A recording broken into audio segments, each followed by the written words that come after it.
Good evening to all and a warm welcome from the Cape Town Holocaust and Genocide Center and our partners, the Claremont Wynberg Hebrew Congreagation and the Gitlin Library. The title of tonight's webinar is The Rabbi of Buchenwald, The Life and Times of Herschel Schacter. Buchenwald concentration camp was one of the largest on German soil. The name was given to the camp by Heinrich Himmler on the 28th of July, 1937. Between July of 37 and April 1945, the SS imprisoned some 250,000 persons from all countries across Europe in Buchenwald. Exact mortality figures for the Buchenwald site can only be estimated, as camp authorities never registered a significant number of the prisoners. As Soviet forces entered German-occupied Poland, the Germans evacuated thousands of prisoners from Nazi German concentration camps. After long, brutal marches, more than 10,000 weak and exhausted prisoners from Auschwitz and Gross-Rosen, most of them Jews, arrived in Buchenwald in January of 1945. By February, the number of prisoners in Buchenwald reached 112,000. On April the 11th, 1945, in expectation of liberation, prisoners stormed the watchtowers. They seized control of the camp. Later that afternoon, US forces entered Buchenwald. Soldiers from the 6th Armored Division, part of the 3rd Army, found more than 21,000 people in the camp. The late Rabbi Herschel Schacter, who is the subject of our webinar tonight, was known as a dynamic orator, and therefore we want to share with you this brief 4-minute audio of him describing the first moments of the liberation of Buchenwald. Most of the photographs you will have never seen before haven't been published. They appear to have been taken by a member of Rabbi Schacter's unit in those first hours after American troops entered the camp. After the film, Rabbi Matthew Wynberg will welcome and introduce our guest speaker, Dr. Rafael Medoff. Please note that I can't hear you. Come here. All cameras and audio will be switched off. Please remember to ask your questions in the Q&A or chat section at the bottom of your screen. The day in my life was April 11, 1945. It was on that day that, as a young American Army chaplain, I served with frontline troops across Europe, and then, precisely on that day, came upon the infamous, notorious Buchenwald concentration camp. I had heard nothing of Buchenwald until that day. It was only my sad experience to have participated in the ravages of war, to have seen cities laid waste and homes destroyed and human beings crushed. But especially do I consider it a privilege, tragic and grievous though it was, to have come face to face with the stark, bitter, sordid reality of Jewish tragedy. As I mentioned a moment ago, I came upon this hellhole called Buchenwald within a matter of hours after the first columns of American tanks rolled through and liberated that dungeon on the face of this earth. I do indeed consider it a privilege, tragic, sad, to have been among those who literally opened the gates of hell, the crematoria. I saw hundreds of human bodies strewn in front of the ovens that were still hot, the smoke still curling upward, waiting to be shoveled into the furnaces. How can any human being ever forget such a sight? I stood there in front of those hot ovens my eyes riveted to that view. I must tell you that whenever I even attempt to repeat this story, to relive that moment, it is exceedingly difficult to do so. I ran to seek out Jews, to find Jews who were still alive, and indeed there they were in a long series of low barracks. I ran into one after another, and there again, no matter what we have seen or heard, believe me, there simply are no words in the human vocabulary that can even remotely attempt to describe the horrors, the brutal, inhuman horrors that were perpetrated against our people. Within this huge Buchenwald camp, there was one area that was called Das kleine Lager, the small camp, that was reserved especially for the brutal treatment of Jews.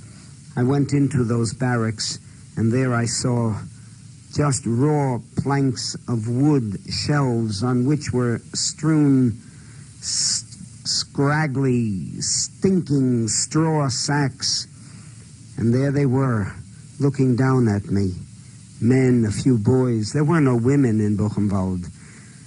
But I will never forget those eyes, haunted with fear, half crazed, emaciated, more dead than alive. Spontaneously, intuitively, I felt the only language that I could speak that most of them would understand was Yiddish. And I called out, Shalom Aleichem, Yidden, ihr seid frei. You are free, the war is over. And there they were, looking out at me through incredulous eyes. But again, I can't continue. I could go on, but from that moment, I must tell you that my life changed. The impact of that experience was enormous on the whole course of my career.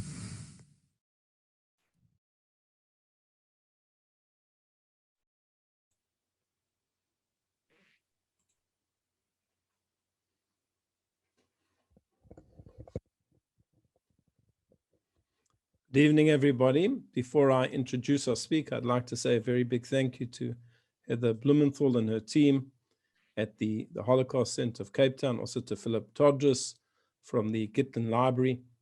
It's wonderful to have you with us this evening to speak about such an interesting and fascinating story, the life of Rabbi Herschel Schacter, somebody that I've heard so much about. In fact, I often listen to the shiurim of his son. Dr. Medoff is the founding director of the David S. Wyman Institute for Holocaust Studies based in Washington, D.C., which is where he joins us from this evening. And that institute focuses on America's response to Nazism and the Holocaust. He's the author of more than 20 books about the Holocaust, Zionism, and American Jewish history. Dr. Medoff has taught Jewish history at Ohio State University, Purchase College of the State University of New York, and elsewhere. And he is a fellow of the Finkler Institute of Holocaust Research at Bar-Ilan University. He's also a winner of the American Jewish Press Association's Simon Rockefeller Award for Excellence in Jewish Journalism. This evening, he will be speaking to us about his latest book, The Rabbi of Buchenwald, The Life and Times of Rabbi Schacter. We welcome you and thank you, Dr. Medoff. Thank you very much, Rabbi Wynberg, and Heather Blumenthal, and all of your colleagues at the Cape Town Holocaust and Genocide Center. It's an honor to be with you this evening and to play a small part in all the good work that the center does. The video that you just saw and the accompanying audio tape of Rabbi Schacter speaking is obviously a very moving and disturbing introduction to our subject. The emotion that was most common to both Rabbi Schacter and to his to the fellow soldiers who liberated Buchenwald in April 1945, and to other soldiers from the Allied forces who took part in the liberation of the camps, The emotion that they most often articulate is shock. I want to address that briefly before we proceed into some of the details of Rabbi Schachter's life, which, as we will see, is in many ways a very American story, but also one with important lessons that really apply to Jewish communities throughout the diaspora. The reason Rabbi Schacter was so shocked, the reason that Allied soldiers were so surprised at what they found when they entered camps like Buchenwald, is because those in the Allied political and military leadership who were aware of what was happening in the Nazi camps did not share that information with the forces on the ground. By relatively early during the Holocaust period, and that is to say by mid-1942, extensive information about the mass killing of Jews in the Nazi camps had reached Washington and London. And the Roosevelt administration was well aware of the most important details about what the Germans and their collaborators were doing to the Jews in these camps. And we know from the documents from the period that the names of individual camps were known, including Buchenwald. Now, in the case of Buchenwald, that was a name of a camp that had actually appeared in the American press because it was a pre-war camp. Unlike, for example, let's say Auschwitz, a name that was not known until well into the World War II Holocaust period. Buchenwald had been a detention camp for political prisoners back in the 1930s. So the name Buchenwald and the names of some other of those early Nazi camps did appear sporadically in the American press before the war. And for Rabbi Schacter, as an American Army chaplain who was stationed in various posts in the Caribbean and in the southern United States, for someone like Schacter, who was reading the American Jewish press, he undoubtedly came across the names of some of these camps on occasion. He would have no specific reason to commit them to memory. And these reports gave American reading audiences, especially American Jewish reading audiences, a kind of a general idea of what was happening. But they certainly did not appreciate the extent and the severity of the persecution and of the mass murder that was going on. So when Rabbi Schacter and the other soldiers in his unit reached Buchenwald, they only had the vaguest idea. Why is it that the Roosevelt administration senior leadership did not share that information with the soldiers who would actually be encountering these camps? That's part of a broader question. It's a broader phenomenon in the Roosevelt administration. Throughout this period, throughout even the pre-war period and during the Holocaust period from 1941 to 1945, where the administration had decided as a matter of policy to avoid calling attention to the persecution of the Jews. And the short answer to this, before we go further into Rabbi Schachter's particular experiences, the short answer was that the Roosevelt administration feared that if too much attention was paid to the plight of the Jews, that there would be increased public pressure on the administration to do something about it. For example, to open America's doors to Jewish refugees, or to take steps to try to interrupt the mass murder process. So it was a political decision to keep the soldiers on the ground, in effect, ignorant, to avoid, in general, talking about what was happening to the Jews in these camps, lest the administration find itself under pressure to take steps it did not want to take. And so Rabbi Schacter and the other soldiers involved in the liberation of Buchenwald went in blind. And suddenly they came face to face with the horrors, which we just heard Rabbi Schacter describe. The piles of bodies, the crematoria that were still hot, the half-starved survivors in those horrific barracks, the disease, the overcrowding, the stench. It was, as Rabbi Schacter described it, a nightmare, a hellish scene.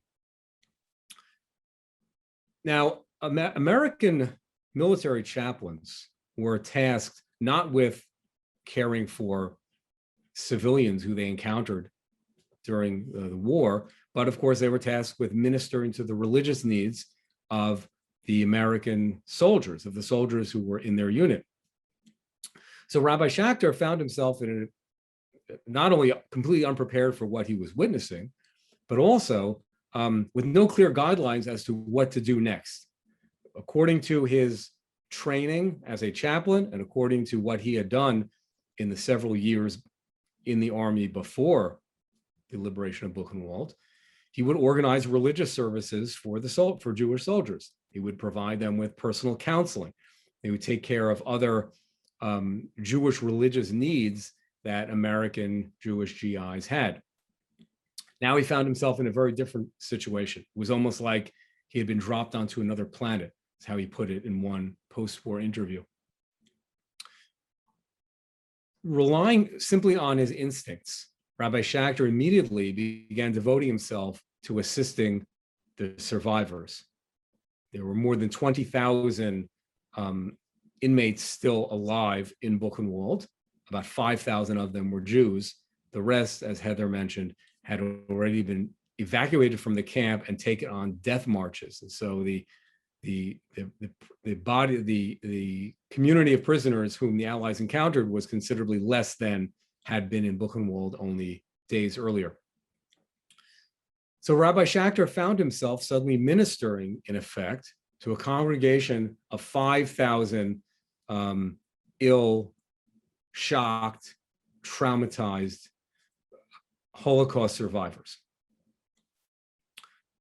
Within the first 24 hours of the liberation of the camp, Schacter approached his superiors and asked them for permission to stay in the camp. That is, not to return to their unit's outpost a few miles away in Weimar, Germany, but rather to remain in the camp in the days ahead to help these survivors. And he was granted that permission. And so therefore, at that point, Rabbi Schacter assumed a very unusual role. Now, to be clear, he was not the only American military chaplain, Jewish chaplain, to find himself in a liberated Nazi concentration camp. But in the other cases, the other chaplains like Abraham Klausner and others who Abraham Hasselkorn, and there are quite a few who were briefly in other camps that were liberated by the Americans, but then they had to move on with their units and did not remain in those camps. Schacter took on a very different role, and just because of historical happenstance, we might call it, because his superiors felt sympathy and their unit was staying in the area, he was allowed to remain. And ultimately, Schacter stayed in Buchenwald for more than 2 months, which is an incredible statement to make. It's an incredible reality to consider when you think about what that must have been like. First of all, the danger, the constant disease, and the emotional trauma of dealing with these shattered people, and the daily death toll from survivors who were too profoundly emaciated at the day of liberation to survive much longer. And of course, the many tragic cases of survivors who ate the food given them by the American troops, who ate too quickly and too much and perished as a result. So Rabbi Schacter was immersing himself in a world that was replete not only with danger to himself, but which was psychologically a deeply troubling situation.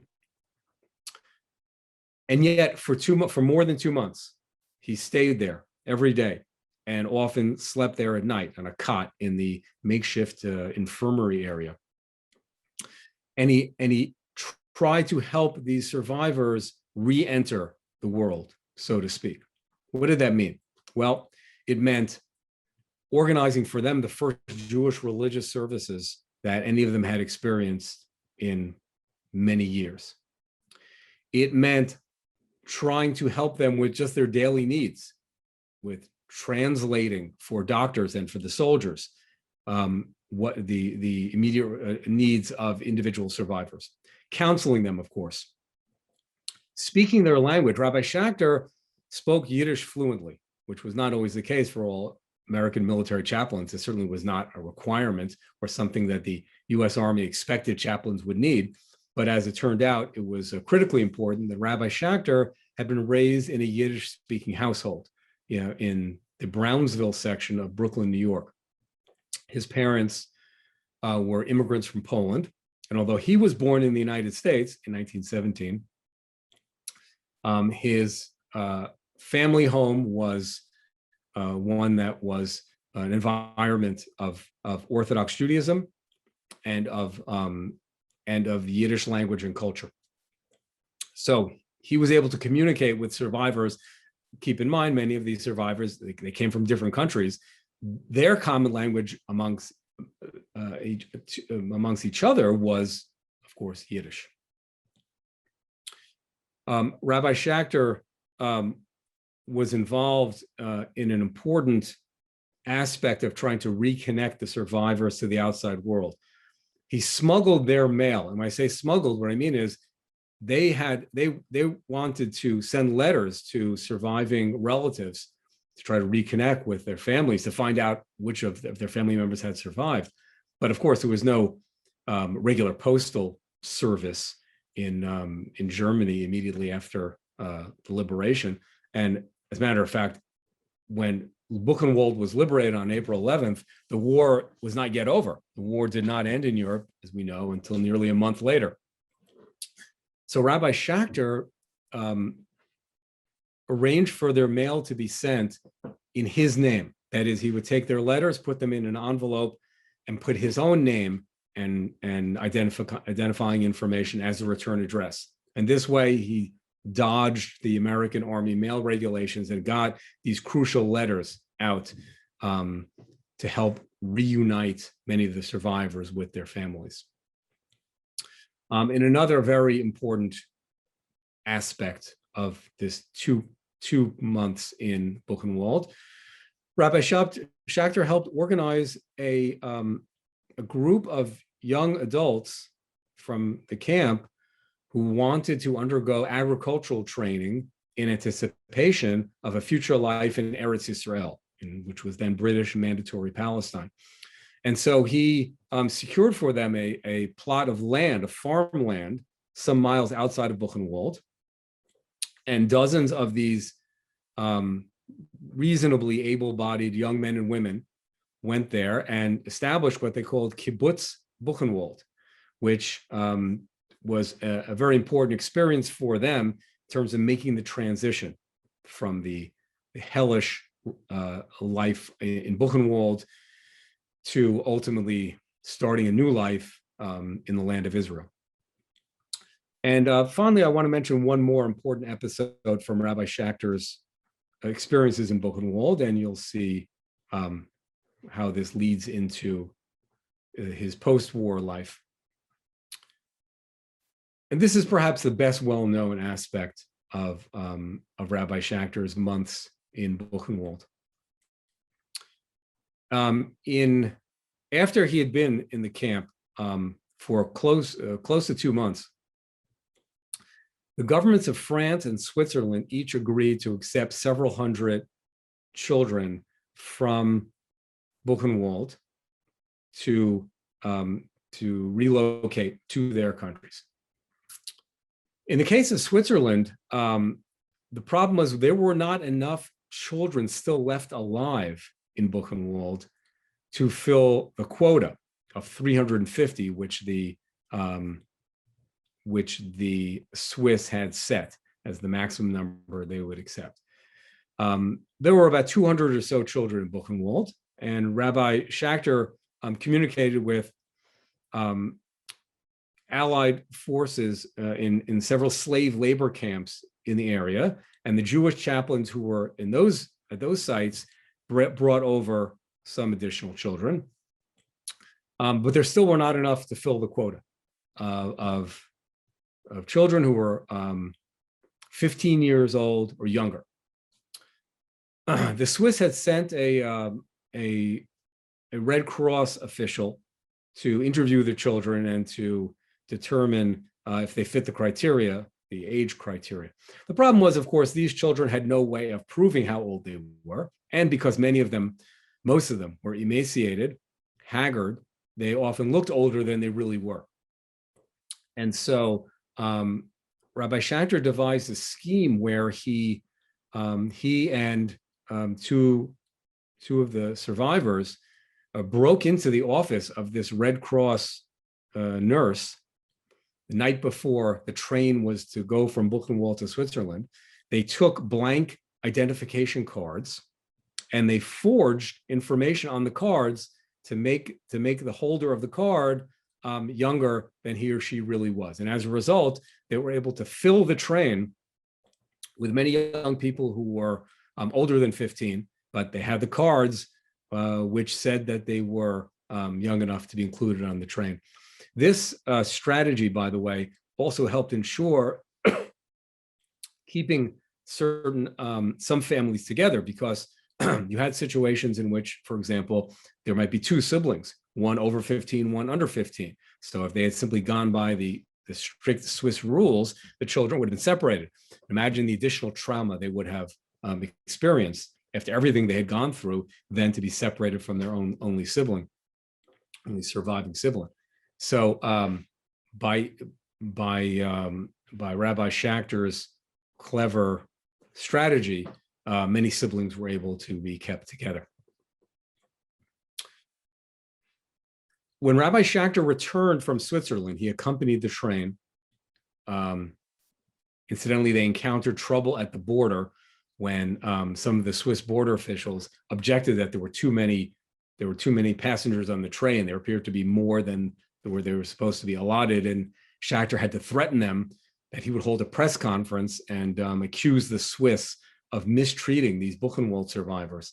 And as a result of this heated exchange, the border officials or their superiors decided to relent and allow the train to proceed. Rabbi Schacter returned from Switzerland a week or so later, only to find that Buchenwald was now under Soviet rule. There had been some shifting of the border in Germany, the border separating the American zone from the Soviet zone. And now Buchenwald had come under the rule of the Soviets. Schacter knew that as soon as he approached the gates. He saw a giant banner, the giant photograph of Stalin. And he knew that this was a whole new ballgame. So he could not, as an American serviceman, as a chaplain of the American Army, he could not remain in the camp. So it was at that point that his extraordinary 10 weeks in Buchenwald came to an end. Rabbi Schacter returned to the United States and was discharged from the Army shortly afterwards, and went on to lead a very rich and important and influential life as an American Jewish leader, which I'm going to be commenting on momentarily. But as you see, the title of the book, The Rabbi of Buchenwald, is keyed to his experiences in World War II. Now, I would just want to pause here to note that in writing the books that I have authored over the past several decades, I often have found that coming up with just the right title is actually the hardest part of the book. Not the research, not the writing, not the back and forth with the editors, but getting just the right title, for me, has often been quite a struggle. And I have often had to rely upon the helpful advice from friends and colleagues. In this case, though, in this unique case, I knew the title of the book before I even began to research it. When the Schacter family and I first began discussing this project, and I want to pause to thank them for their generous support for this important project. concerning their late father. When we, at our very first discussion about what this book might encompass, I knew that the title should be The Rabbi of Buchenwald, because I knew enough of Rabbi Schachter's life to realize that it was ultimately the Buchenwald experience which shaped everything else that would follow. And indeed, later, as I reviewed videotapes of his post-war interviews, I found that he made that exact point. And you heard it very briefly at the end of the audio selection that we just aired, in which he talked about, just for a moment, how it transformed him. And this is what I found ultimately in my research, that in all of the various Jewish communal endeavors that he undertook, it was Buchenwald which defined how he looked at his life and how he acted as a leader of a succession of Jewish organizations in the United States during the 1960s and 1970s primarily. Now, Rabbi Schacter, in his post-war career, did a great deal of public speaking. First of all, when he immediately upon his return to the United States, he went around the country under the auspices of the United Jewish Appeal and other organizations to talk about his experiences. So for a period of about 7 or 8 months, he was a leading voice of their survivors, explaining to people, explaining to Jewish communities and the general American public what he had seen in Buchenwald, which was very important as an eyewitness, because the survivors did not have a voice in that immediate post-war period. And they needed someone like Rabbi Schacter, who not only was willing to share his experience. And I say that because many soldiers who were involved in liberation found it so traumatic they did not want to speak about it, understandably. But Rabbi Schacter knew, he understood the importance of sharing what he had seen. And secondly, he was blessed with an incredible speaking ability. So he used his skills as an orator to reach and to move audiences around the country. And that was 1945, 1946. Then there began a period of quite a few years where he did not speak about it publicly, but not by choice.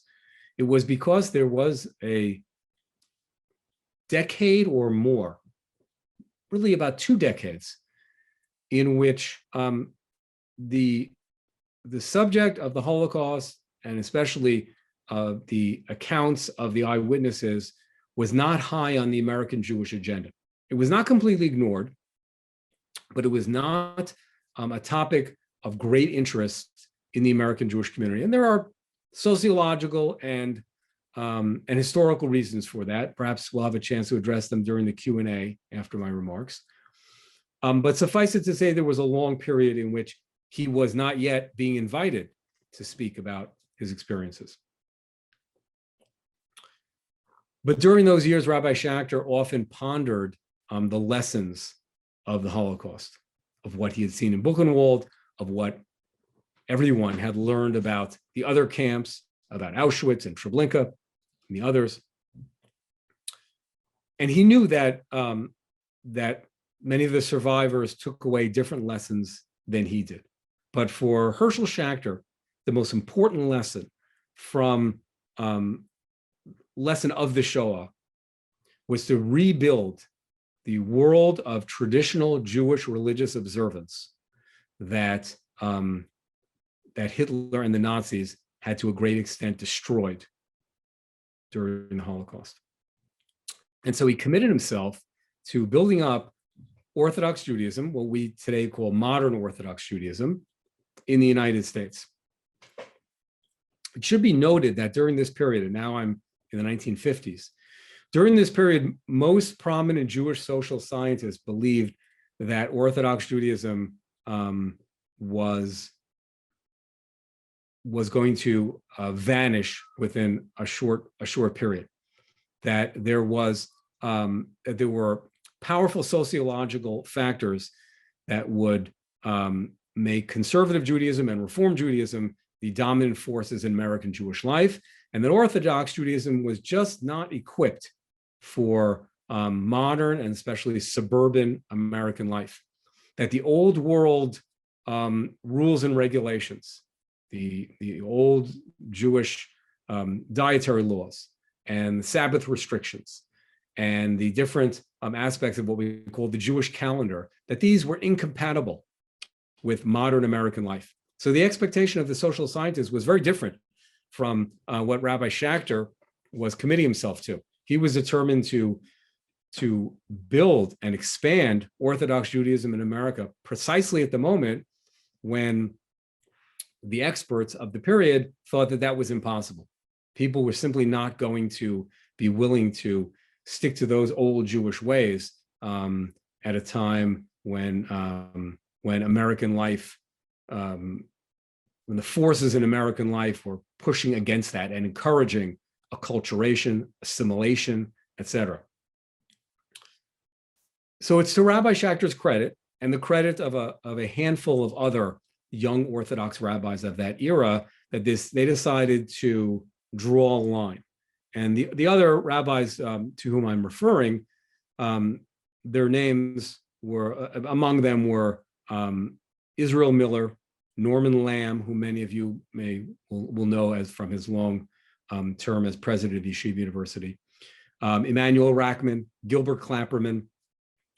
These were all young rabbis coming up in the late 1940s and early 1950s who decided to stick to this goal of building up Orthodox Judaism in America. And it was a long and difficult struggle, one in which they often found themselves having to make certain cosmetic or aesthetic compromises in order to keep Orthodox Judaism afloat in America. And I'll just allude to one or two of them here before I move on with Rabbi Schacter and his important political achievements. In those days, Orthodox synagogues in the United States often included a number of members who were not strictly observant in the traditional sense. And so there were Orthodox synagogues where, for example, seating was not strictly separate between men and women. And Orthodox rabbis, including Rabbi Schacter, found themselves having to tolerate these kinds of arrangements, at least temporarily, until they could gradually persuade the congregation to agree to the Orthodox separation or mechitza of the genders during religious services. So it was a matter of accommodating some of these kinds of unique situations in order to preserve the broader goal of gradually building up Orthodoxy's ranks in America. But Rabbi Schacter, and it should be said the others whom I mentioned, Rabbi Miller and Rabbi Rackman and David Hollander and others, these were skilled young men who had the talent and the ambition to be part of the wider Jewish political world. In other words, not to merely serve as the heads of Orthodox synagogues or the heads of Orthodox Jewish organizations, but also to step onto the world stage. I want to share with you a photograph now of Rabbi Schacter from 1955. As you see here, he is standing with the then Prime Minister of Israel, Moshe Sharet. Rabbi Schacter went to Israel in 1955 as part of a small rabbinical delegation in order, not for photo ops or for tourist activities, but rather to plunge themselves into a number of the political and religious crises that were then afflicting the young state of Israel, and which he felt Orthodox rabbis in America should have a say in. In particular, there was a conflict, and this will sound somewhat familiar because these conflicts keep erupting every few years, it seems. A secular youth club was opened on the outskirts of the Haredi Orthodox neighborhood in Jerusalem of Mea Shearim. And the result was riots and clashes between the youths of the club and the Orthodox residents nearby, who felt that the club, with its secular ways, was infringing on the environment of their neighborhood. And so Rabbi Schacter went there in part to try to negotiate a compromise, which ultimately involved the closing down of that club, in part because Israeli political leaders such as Prime Minister Sharet respected the power and the influence of diaspora Jewish communities, especially the American Jewish community, and felt it was worth listening to their point of view and being sensitive to their concerns. But Rabbi Schacter's involvement on the world stage was not confined to Israel. Here I want to share with you another photograph. This one is from 1956, when Rabbi Schacter went with a small group of Orthodox rabbis to the Soviet Union. This was the first American rabbinical delegation to the Soviet Union in the history of the USSR. They went there to make contact with Soviet Jews who had been cut off from the rest of the Jewish world for so many decades, to bring them encouragement and hope, and to see firsthand the persecution they were enduring under the Soviets at that time, under the rule of Khrushchev. In this particular photo, you see the letter A is pointing to, that's Rabbi Schacter. B and C are two of his rabbinical colleagues. And the letter D is pointing to Nikita Khrushchev. At a reception at the US Embassy on July 4th, 1956, where Khrushchev made an appearance, Rabbi Schacter and his colleagues directly confronted the Soviet leader to protest about the mistreatment of Jews in the Soviet Union. And that's a kind of a remarkable thing to consider, that in 1956, that an American rabbi would walk up to the leader of the Soviet Union and confront him politely but firmly about the persecution of Jews in the Soviet Union. Rabbi Schacter, as you see, by the 1950s, was beginning to, was emerging as an important figure in the American Jewish community.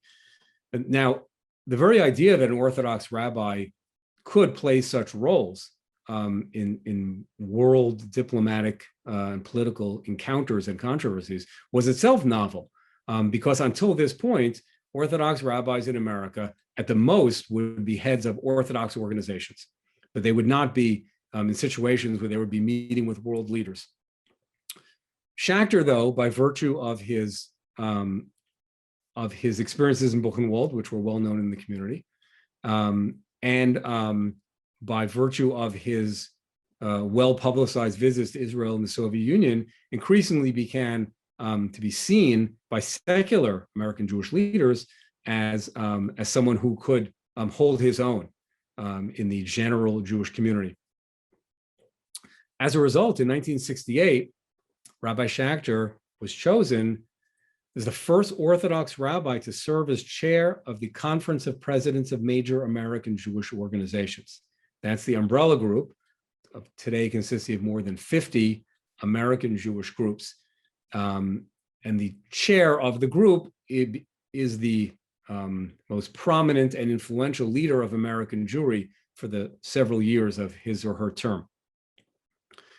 I've been asked on occasion whether the reason it took so long to finally have an Orthodox rabbi as head of the Conference of Presidents, was it because of prejudice against Orthodox Jews in America? But I've never found in my research that that was the case.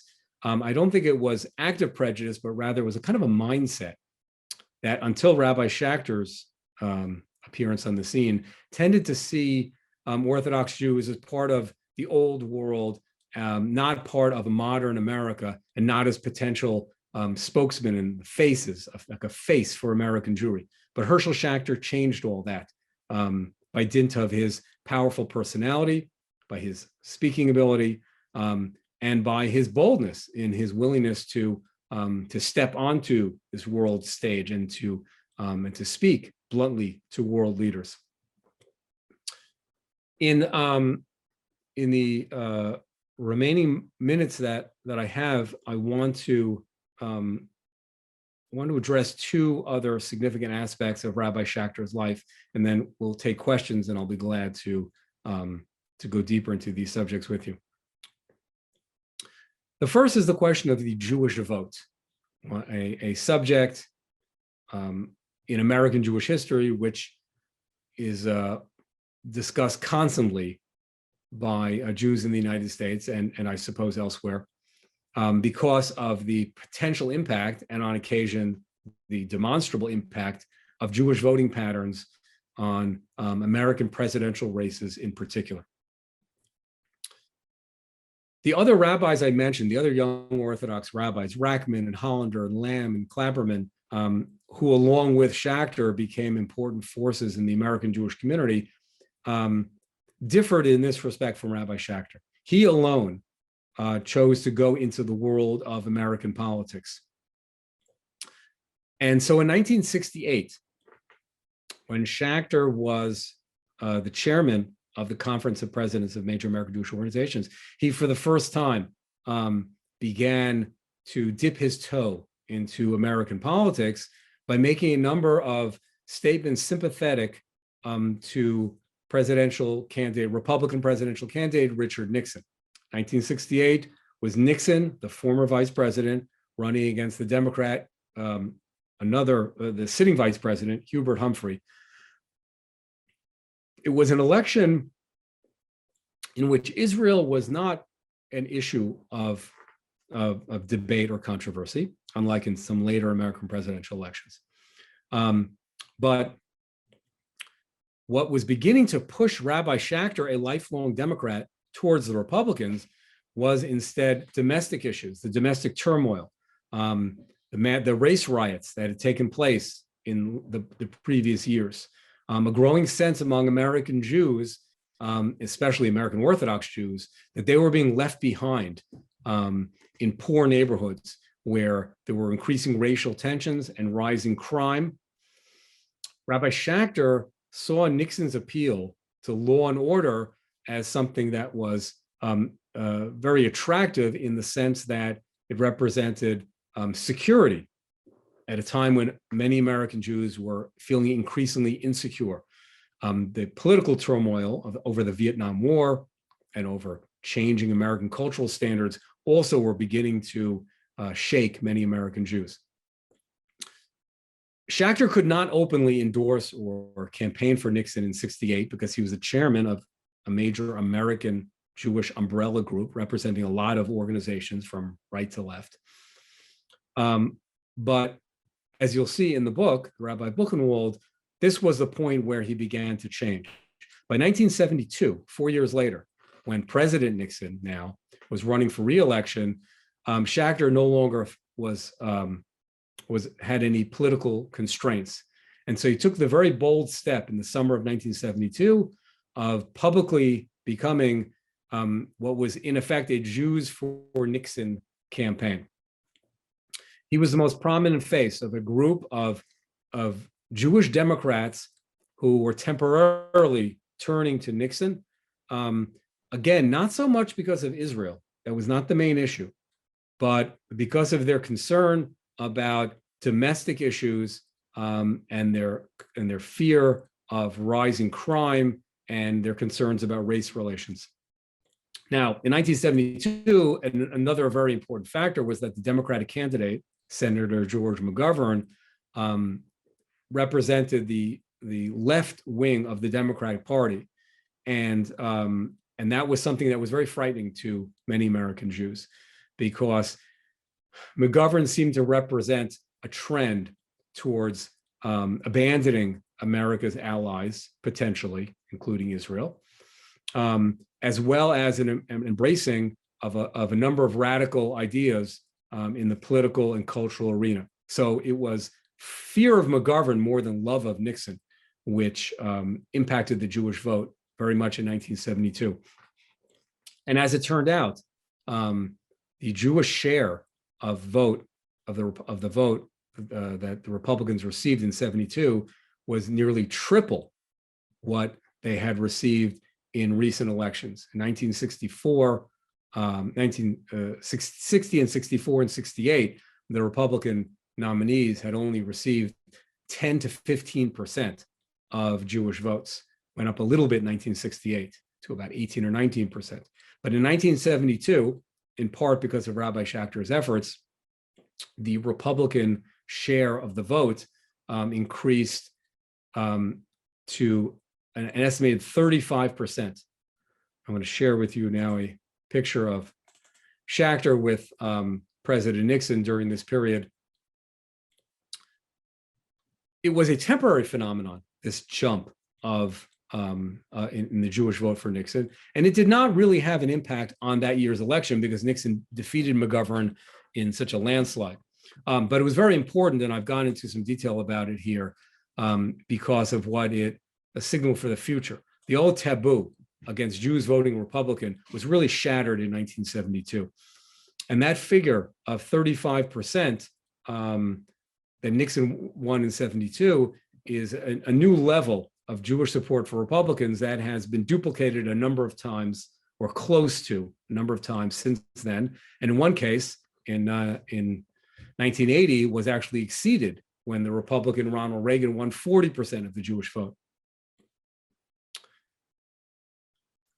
The impact of the Jewish vote in presidential elections, of course, depends on a number of factors.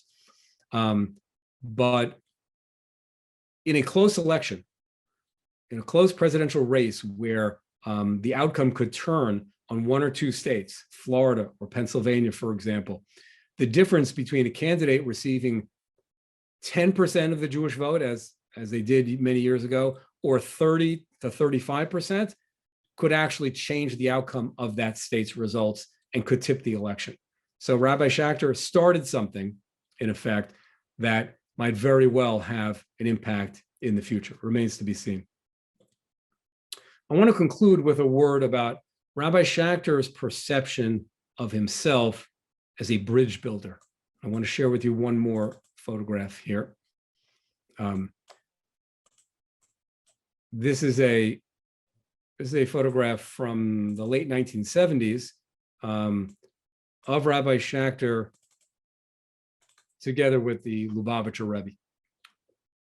Rabbi Schacter was not a Lubavitcher. He was not a Chassid. He was not part of what we today call the Haredi community. But he was very conscious of the importance of maintaining warm relations among all factions within the Orthodox community, but importantly, also beyond the Orthodox world. So although Rabbi Schacter took very strong principled positions when it came to Orthodox concerns, he also maintained strong personal relationships with many leading Reform and conservative rabbis in his era. And that was part of the reason he was able ultimately to be chosen as chairman of the Conference of Presidents, because people who knew him personally realized that he was fundamentally a decent person, someone who appreciated the importance of Jewish unity, both within the Orthodox world and beyond. So you can see by the look on their faces, Rabbi Schacter's face and the Rebbe's, there's a genuine warmth there. They knew each other. They liked each other very much.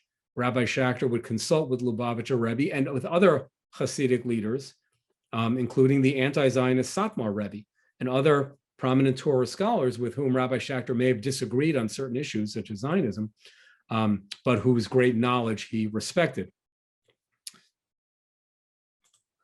And I think it could be said that Rabbi Schacter's sensitivity to the importance for Jewish unity likely was also shaped in part by his experience in Buchenwald, because when he entered the barracks on that fateful day in April 1945, he came face to face with the reality that Hitler made no distinctions, the enemies of the Jews made no distinctions, and that building bridges between different factions of the Jewish community is always a good and desirable thing. And with that, looking at the clock, I'll conclude my remarks. I want to express my thanks again to Heather Blumenthal and her colleagues at the Cape Town Holocaust and Genocide Center. And now I invite you to submit your questions, I believe via the chat box that Heather will be moderating. Rafael, thank you very much. That was a lot of information in what felt like a very short space of time. If one looks back to Rabbi Schacter after the war, and with refugees that were coming into America, was he involved in trying to get refugees accepted into America and to help them to establish themselves? Did he get involved and help at all? Rabbi Schacter became the spiritual leader of a synagogue where he then remained for 50 years in the Bronx, New York. It was called the Mashalu Jewish Center. And in the context of that community that he helped build up there in the Bronx, he occasionally encountered Holocaust survivors, and he did try to assist them in making their way in the new world. But by and large, Rabbi Schacter's efforts during the post-war period focused on a different aspect of the Jewish refugee problem. I alluded earlier to the fact that he went around the United States speaking about what he had seen in Buchenwald. Those speeches were very closely tied to the campaign to pressure the British to open Palestine and to allow Holocaust survivors to go to the land of Israel. So that was his focus. As a religious Zionist, his primary interest was in helping survivors go to Palestine, not specifically to come to the United States. But I should add, interestingly, many years later, when the doors of the Soviet Union began to open wide in the early 1990s and large numbers of Russian Jews began arriving in the United States, Rabbi Schacter found himself once again coming face to face with East European Jews who had been victims of persecution and now were beginning the new world. And one other thing I should note that I did not have time to mention in my remarks, in 1956, in the wake of the failed Hungarian Revolution, Rabbi Schacter was asked by the US State Department to take on a very interesting task, and that was to go to Europe and to escort hundreds of Hungarian Jews who were fleeing from the aftermath of that revolution and the anti-Semitism that erupted as part of that turmoil, and who were being admitted to the United States. So he was on board the ship, which brought a large number of Hungarian Jews to America. Many of them, incidentally, were Hasidim, and he was their guide and their spiritual mentor during that long journey across the Atlantic to begin their new lives in the United States. A question from Rabbi Liebenberg, you have answered. He's asking, did Rabbi Schacter keep up with the survivors? Did he meet with any of the survivors who he had met at Buchenwald in America or where else in Israel, wherever they settled? During the first 20 or so years after the Holocaust, you did not have in the United States major gatherings of Holocaust survivors. So Rabbi Schacter's first encounter with former Buchenwald prisoners in any organized way did not take place until 1970. And that was at the invitation of a small group, about 24 Buchenwald survivors in the New York area, who decided that they wanted to have a 25th reunion, that is to say, a reunion to mark the 25th anniversary of the liberation of the camp. And they invited Rabbi Schacter, and there you can imagine what a tearful, emotional experience that was for him to meet these people. But then in the years to follow, communal interest in commemorating the Shoah began to become a major feature of Jewish communal life. So with each succeeding year, there would be larger gatherings of survivors. There would be larger gatherings of Buchenwald survivors in particular. And eventually, Rabbi Schacter found himself being invited to officiate at the weddings of some of the children of the people that he had ministered to in those horrific weeks after the liberation of the camp. And again, one can only imagine what that meant for him. There was a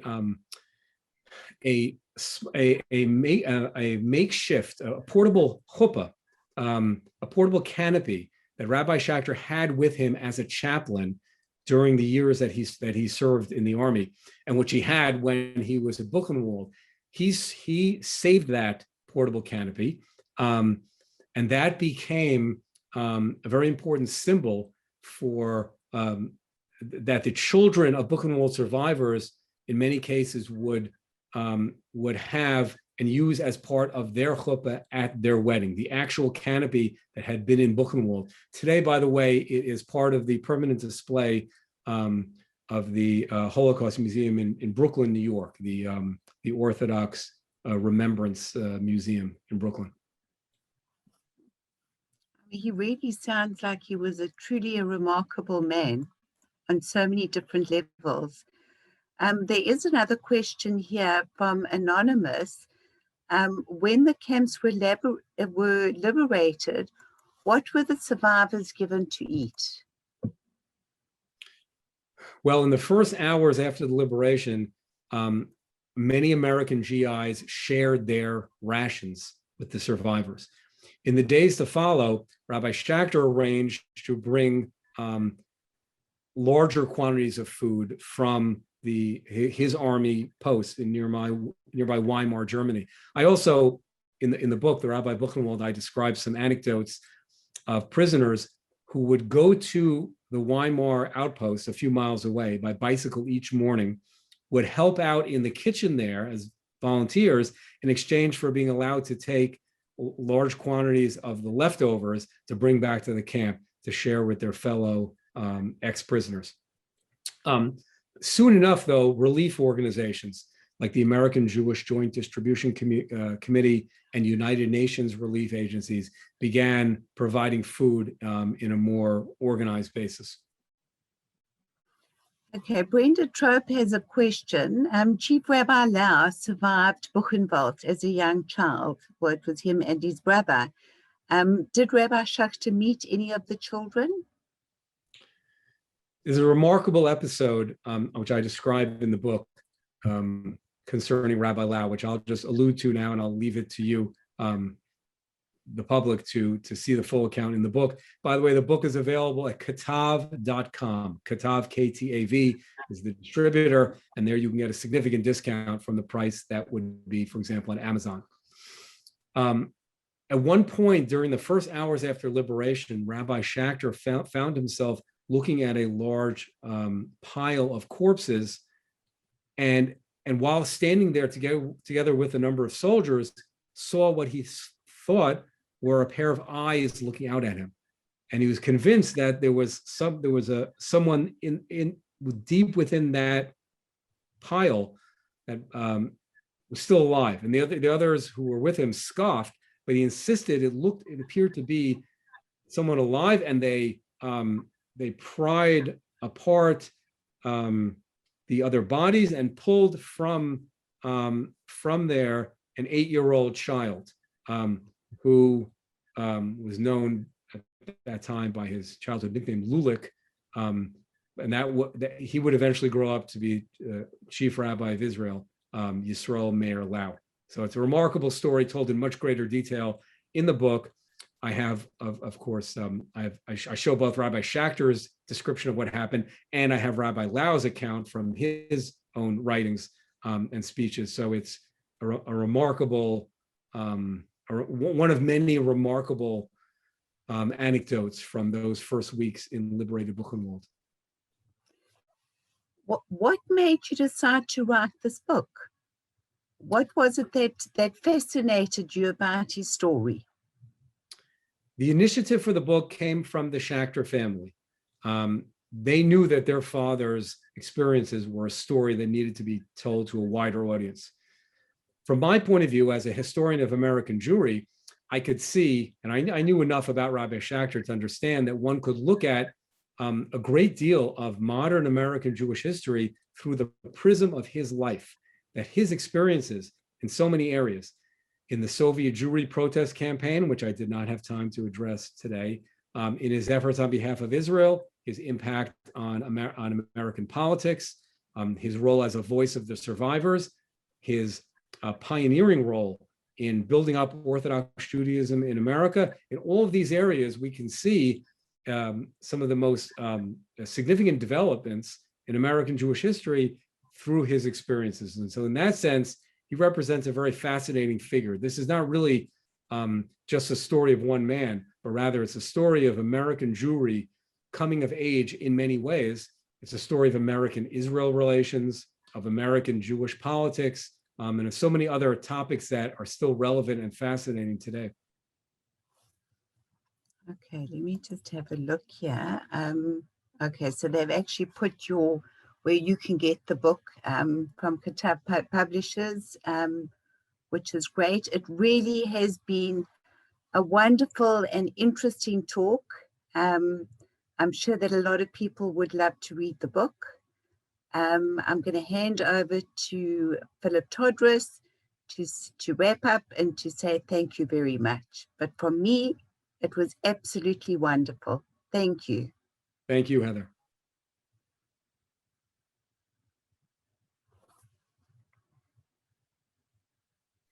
And good evening, and thank you very, very much, Dr. Medoff. This is an extraordinarily thoughtful and thought-provoking insight, not only into the man, but into the time and the trauma and the subsequent developments of that period. And on behalf of the Gitlin Library, on behalf of your other hosts, which are Holocaust Center and Wynberg, Claremont Hebrew Congregation, thank you, thank you, thank you for this really, as I say, often uncomfortable but very inspiring talk about how one does have to go through a process, and even that process of reassimilation in terms of people having to come to terms of where they are and being able to look back with a different focus and a different sense of where they are is a very, very important learning curve for all of us and about change in general. And the good news which I have from the head of the Gitlin Library is that your book will be in the library within about 10 days' time.